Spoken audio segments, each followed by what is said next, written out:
Las respuestas que aventamos a la vida nos dan o nos quitan oportunidades. Yo soy Felipe Sandoval. Y yo Clemente Gómez. Y este podcast es No Está Cabrón, donde te ayudaremos a encontrar un camino para descubrir tu potencial, fijar tus metas y alcanzarlas cuando le pones empuje y coraje. Aquí encontrarás historias que te inspirarán y que seguramente te harán seguir adelante. Bienvenidas todas y todos a un nuevo episodio de este podcast No Está Cabrón. Muchas gracias, Felipe, por acompañarnos como en cada uno de los episodios.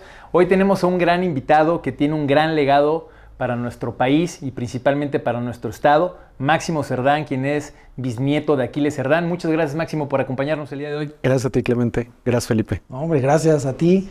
Padrísimo tenerte en el programa, que compartas con nosotros esta historia de vida. Esto que además tradujiste, entiendo, ahora a un libro, Ser Hecho en México, donde pueden encontrar ustedes historias de primera mano, ¿no? De la fuente original, de esas historias que se cuentan en casa, en familia, en la mesa, en la sobremesa, ¿no? Así es.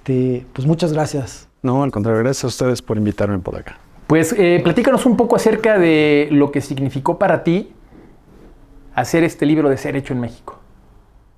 Pues esto fue prácticamente, como dice Felipe, una recopilación de grabaciones que hice yo, mi abuela, hace 33 años, y que por alguna circunstancia, pues las grabé en ese momento. Yo estaba en la prepa. La verdad es que en ese momento no sabía para qué eran, pero tanto lo contaba que pues, un día le dije, oye, pues te voy a grabar. Y así con una grabadora de entrevistador, sí, tal cual, pues a grabarla. Durante las noches le grababa, a ver, abuela, platícame, me platicaba, me recitaba, o me contaba de repente que hoy era cumpleaños de alguno de mis primos, o sea, me contaba de todo. Entonces la grabé. ¿Con qué motivo? No lo sabía realmente. Y ahora en la pandemia, casi 30 y algo de años después, pues me los encuentro acomodando cosas. Dije, estos cassettes. Y se me ocurre empezarlos a escuchar. Claro, déjame decirte que fue un problema cómo escucharlos, ¿verdad? Porque ya no tenía la grabadora aquella, ¿no? No. De los chiquitos de reportero, ¿no?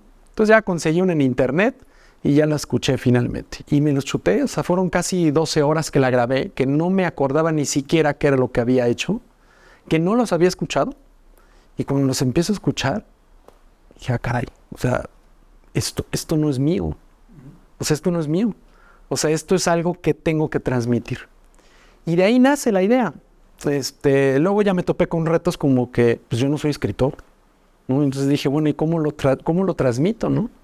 Y pues así me metí en un curso de internet a ver cómo escribir y más o menos así es como armé el primer texto. Y armado el texto, pues no, ya entraron editores y entonces ya me apoyaron con el tema de darle forma a un libro, ¿no? ¿Cómo se divide tu libro? ¿Cómo está dividida la secuencia cronológica y de estas historias que cuentas hoy en tu libro? Lo dividí en 4 capítulos, pensando en los 4 hermanos, ¿no? Okay. Carmen, Natalia, Aquiles y Máximo. Los capítulos los nombro como los 4 elementos. Y en el primer capítulo desarrollo lo previo, lo que sucedía antes de este evento del 18. Desarrollo los diálogos que me compartió mi abuela, en donde entrevista directamente a Carmen. Carmen sobrevive a estos eventos. El segundo capítulo es fuego y es prácticamente el suceso, ¿no? La chispa de este evento que es la revolución prácticamente de nuestro país. Y que además déjame decirte que es el mismo evento donde pues, una familia pierde las figuras masculinas.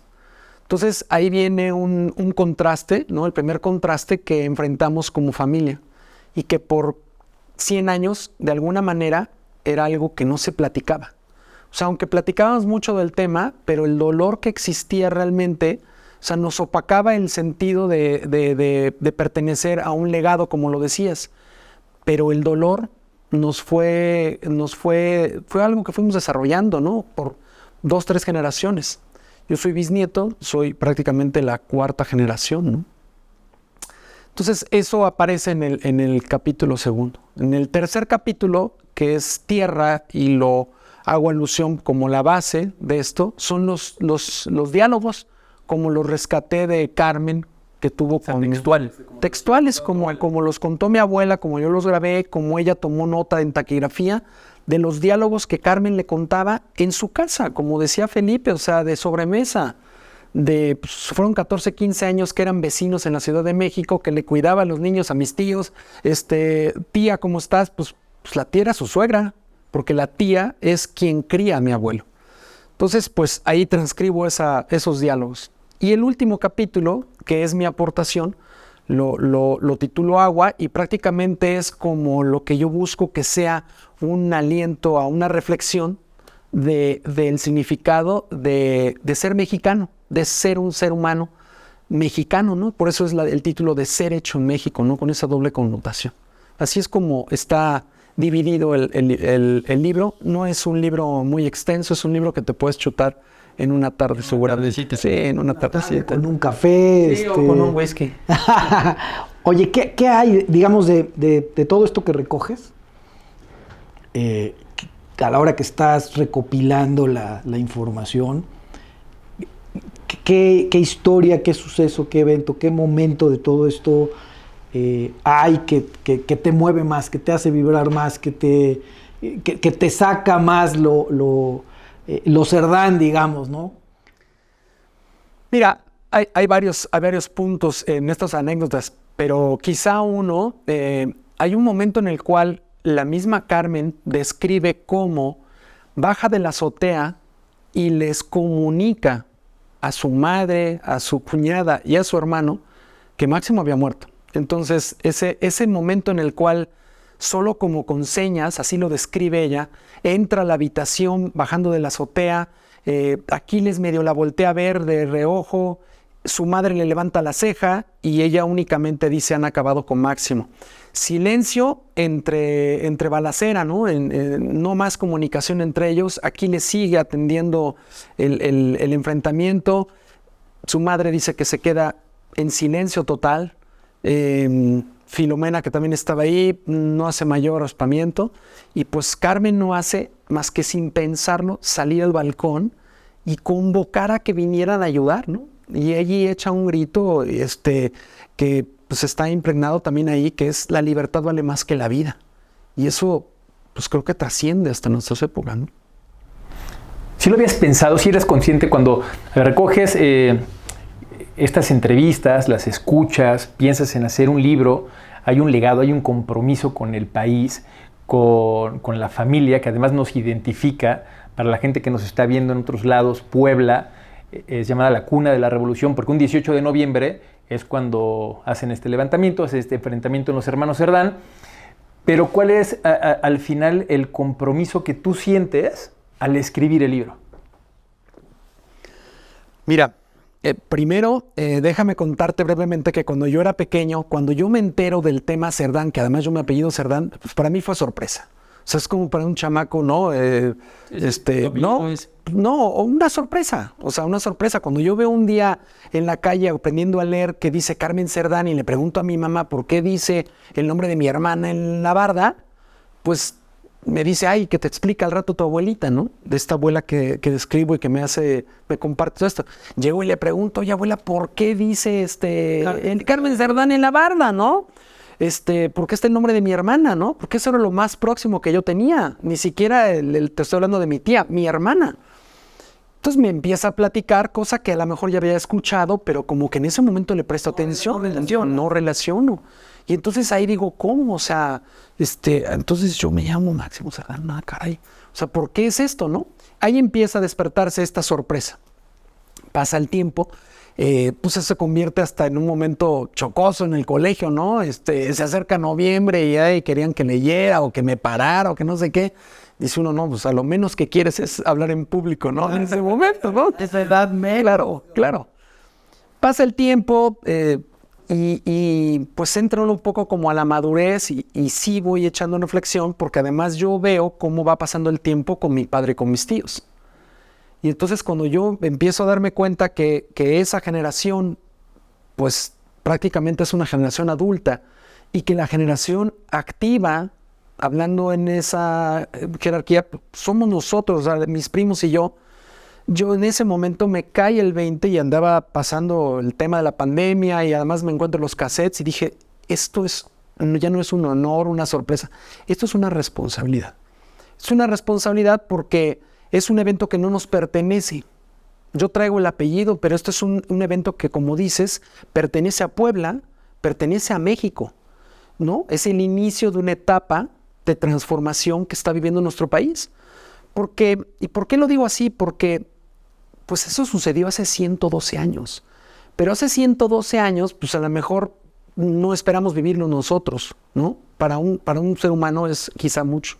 Pero 100 años, o sea, cuando hablas de 100 años en la humanidad, en la historia de un país, es muy poco. Entonces, estamos en esa transformación que de alguna manera se inició en ese momento, ¿no?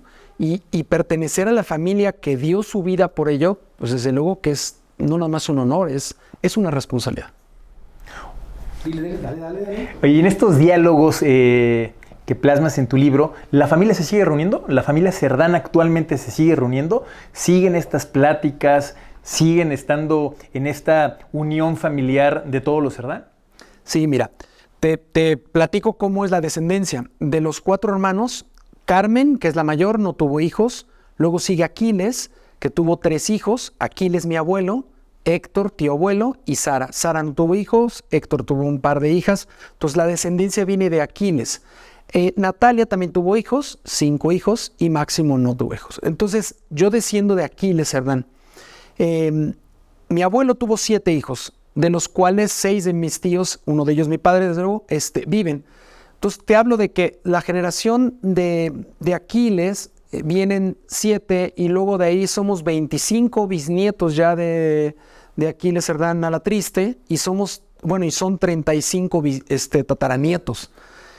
Sí nos reunimos, desde luego que cuando vivía mi abuela, ella fallece hace 15 años, pues era mucho más sencillo este tipo de reuniones. Hoy ya con los núcleos familiares, eventualmente sí, ¿no? Sí, desde luego que hay comunicación, ¿no? Y siguen permaneciendo actualmente los nombres en tus tíos, ¿no?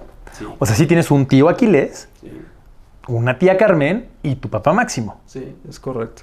Y un tío Manuel, como se llamaba su padre, y una tía Isabel, como se llamaba mi abuela. La que normalmente en las familias sucede, ¿no? En mi familia, Rebecas, por ejemplo, y Antonios, ¿no? Sí. Hay por todos lados, pues. Sí, claro. Y aquí más, ¿no? Sí. Traen un legado histórico mucho más, más arraigado, digamos, ¿no? Sí. Oye, platicabas hace rato, Máximo, de cuando estabas chavito y te pasaban a leer y tenías que, pues en ese momento, los ojos, digamos, que se ponían sobre ti. ¿Cómo lo ves ya en retrospectiva, más allá de la parte, pues esta de que te daba nervio, que querías como esconderte, digamos, esta parte de orgullo de pertenecer a una familia por un hecho circunstancial, digamos, que se da en ese momento, que tiene, pues como dices, una responsabilidad, un compromiso importante con Puebla, porque si tú hablas de Puebla, un referente importante, yo creo, o si no el más importante en tema de un nombre, son los hermanos Cerdán. Claro. Viéndolo hacia atrás, ¿cómo lo ves? Mira, yo creo que con esto que estoy haciendo al presentar un libro y al contar estos diálogos íntimos, realmente estoy rompiendo un silencio, pues que existió por estas generaciones como por respeto a la herida. Un silencio que no es que estuviera dictado como tal dentro de la familia, pero quizá nadie se había atrevido a compartirlo. Es una herida. O sea, yo decía hace rato, la reflexión, pensar que este suceso que puede representar para un país un evento de la historia, pues para una familia fue trágico. Claro. O sea, para la familia fue trágico. Después de dejar de existir Máximo y Aquiles, prácticamente vuelven a quedar únicamente las mujeres y los niños, ¿no? Entonces, encarcelan a ellas, a la mamá y a Filomena, mi bisabuela, y a mi tía bisabuela Carmen, y cuando son liberadas en mayo de 1911, en cuanto empieza a triunfar la revolución, pues viene un proceso de una cicatrización que realmente ha durado muchos años. Ellas, después de unos meses, pues se dan cuenta que no van a poder como rehacer la vida en Puebla. No iba a ser sencillo. Entonces, ellas se van a vivir a la Ciudad de México Y pues tanto Natalia como Carmen entran a trabajar, ¿no? Entran a trabajar y viven de su trabajo y bueno, luego fallece doña Carmen la Triste y entre ellas dos sacan adelante a los hijos de Natalia y a los hijos de su hermano, a los hijos de Aquiles, porque pues te decía hace rato, ellos quedan huérfanos de madre también 5 años después y así es como pasa. Entonces, realmente el proceso tuvo una continuidad, pero hacia adentro. O sea, hacia adentro. ¿Por qué? Porque era evidente que estaban involucrados como familia, no era únicamente un individuo, estaban involucrados inclusive Natalia, ¿no? Estaba involucrada la madre, ¿no? Y en cuanto sucede esto y se tienen que aislar de alguna forma, pues es para sanar estas heridas como familia. Viene la educación, la parte de la educación de los hijos y sobrinos, y ese proceso pues sigue. Mi abuelo crece, se casa con mi abuela que me platica todo esto y hacen su familia. Cuando muere Carmen Cerdán, mi abuelo y mi abuela se trasladan ya a Puebla. Regresan de alguna forma porque estaba aquí la familia de parte de Filomena, la madre de mi abuelo. Entonces ya se vienen a Puebla. Como que conservaron mucho con respeto el sentido que Carmen, aunque venían algunas ceremonias y demás, no regresó a vivir a Puebla. O sea, para Carmen sobre todo representaba un dolor porque en ella recayó digamos, el legado familiar en ese sentido, porque pues fue la que vivió más años, fue la que no se casó y entonces se dedicó a los sobrinos, fue la que involucraban en los eventos posteriores cuando había aniversarios. Entonces ella pues vivió esto más de cerca, ese dolor. Entonces respetan en alguna forma eso y hasta que ella fallece en el 48 y se vienen a vivir a Puebla, pues en ese momento ya se mimetizan, ¿no? En una vida de familia y esto se va quedando a un lado. En el momento que yo decido sacar esto y compartirlo, pues platico con mis tíos, sobre todo con el mayor, con mi tío. Si hubiera habido mi abuela, lo decía, o mi abuelo. Y lo busco y pues... ¿Es Aquiles? Que es Aquiles. Y entonces platico con él y pues, le digo que traigo esta idea. La realidad es que ya estaba muy caminado. ¿Cuál era la idea? Ya estaba casi por salir, ¿no? Entonces le digo que traigo esta idea de manera de poner en blanco y negro lo que siempre nos contó su madre. El tema es que sí era un poco delicado porque yo le estaba diciendo a él y a mi papá pues que iba a contar lo que había contado su mamá, ¿no? O sea, y entonces viene una posición en donde implícitamente como que quizá una reflexión, y digo quizá porque ¿y por qué no la contamos nosotros, no? Y pues yo lo entiendo como un proceso de cicatrización, en donde en este momento, por circunstancias muy específicas, pues me toca a mí compartirlo. Y ahora, tomando lo que me decías, pues a quitarse el miedo de hablar y salir y compartirlo, ¿no? Porque pues si quiero que esto lo lea los chavos, pues tengo que salir a invitarlos a que lo lean, ¿no? No hay otra. ¿Cómo lo han tomado ahora en estas giras que has hecho, conferencias, en las presentaciones de tu libro? La identidad que tienen actualmente los jóvenes con su país, ¿cómo lo has visto con ellos? La verdad es que ha sido muy bien recibido porque ubicar el tema Cerdán lo relaciona inmediatamente con Puebla. Sí está muy relacionado con la Revolución. Es de alguna forma una marca que pertenece pues, prácticamente a México, que pertenece a Puebla, ¿no? Cuando tú dices Cerdán, pues eso ubicas. Entonces, partiendo de eso, es bien recibido y cuando les platicas, oye, pues te vengo a contar esta historia, ¿no? Que me contó mi abuelita y la veía así, pues de repente dicen, oye, no sabía que había descendencia, ¿no? No ubicaba. O sea, no sabía que había descendencia. Y es en parte lo que tú me preguntabas, porque estuvimos como muy guardados como familia, pero con nada como si estuviera dictado, sino era una recuperación, ¿no? Natural, energética, ¿no? Sí. Y ahora toca pues ponerlo en blanco y negro y que lo vean con la intención, y lo que yo busco es inspirar. O sea, inspirar al poblano, al mexicano, por eso se llama Ser Hecho en México, el mexicano, y a ubicar que quizá, bueno, no tienes que hacer cosas extraordinarias como perder la vida. O sea, ser hecho en México, pues significa que tú en casa, como vecino, en la escuela, en el trabajo, siempre busques hacer un poco más de lo normal, y de esa manera, en la suma de lo que todos vamos haciendo, pues tiene que llegar un momento en el cual seamos una mejor comunidad y un mejor país, desde luego, ¿no? Esa es la intención. Oye, ¿cuál es la visión no no histórica, digamos, plasmada en el libro, en estas historias que nos cuentas, sino cuál es la visión del Máximo Cerdán de hoy, de ti, hacia adelante, del rumbo que tendríamos que estar tomando en nuestro país, digamos? Traes una herencia histórica que te trae ahora al presente, con esto que dices, con una responsabilidad de contar, de ayudar a sanar también esta herida familiar. Pero bueno, ¿qué hay del Máximo Cerdán que está aquí enfrente de mí, que están viendo las cámaras? ¿Qué ves hacia adelante? Pues mira, ya lo decía, 100 años parecen mucho, ¿no? Pero la verdad es que no es tanto. ¿Qué veo? Yo creo que es momento de reflexionar de dónde venimos. O sea, en mi caso particular, ok, pues te encuentras la historia de mi familia en el libro de texto, ¿no?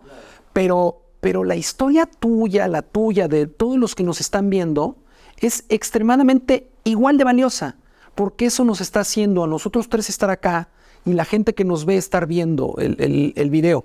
Entonces, eso hace la diferencia. O sea, esa reflexión de tomar conciencia que nuestras acciones actuales van a repercutir en las generaciones posteriores, pues a veces se nos olvida en el día a día. Y no una generación, como en tu caso, 100 años adelante, o sea, un evento, un momento, una decisión de vida de Aquiles Cerdán, una decisión de Aquiles, cambia el destino de toda la familia 100 años después.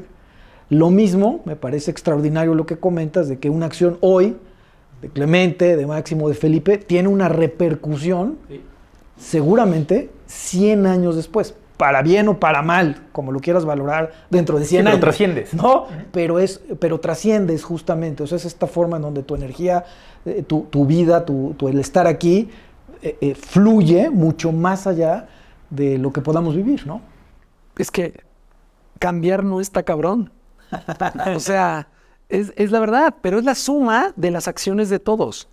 Y si vamos contagiando eso, se logra. O sea, se logra. Uno lo ve en el fraccionamiento donde vives con el vecino, con el de la escuela, con el de trabajo. O sea, si tú haces el esfuerzo extra de saludar, de dar el paso, cosas tan simples, lo contagias. O sea, sin lugar a dudas lo contagias. Entonces yo creo que no debemos perder esa esperanza, porque creemos que los cambios se hacen de la noche a la mañana. No, los cambios vienen de raíz y la raíz es la familia. O sea, justamente ahí es donde tenemos que recuperar este tipo de valores tan simples como el respeto, ¿no? Y pues muchas gracias, Max, por acompañarnos. Gracias a todos los que nos están sintonizando, los que están viendo y están escuchando este podcast. Una plática súper interesante con Máximo Cerdán, heredero de esta tradición histórica en Puebla de los hermanos Cerdán, con este libro que hoy nos platica de Ser Hecho en México, contado en palabra, en voz de la propia Carmen Cerdán hacia su abuela. No dejen de sintonizarnos la próxima semana, mándenos sus comentarios y recuerden que en esta vida no está cabrón. Los esperamos la siguiente semana con un nuevo episodio del podcast. No se les olvide seguirnos en nuestras redes sociales y compartir nuestro contenido.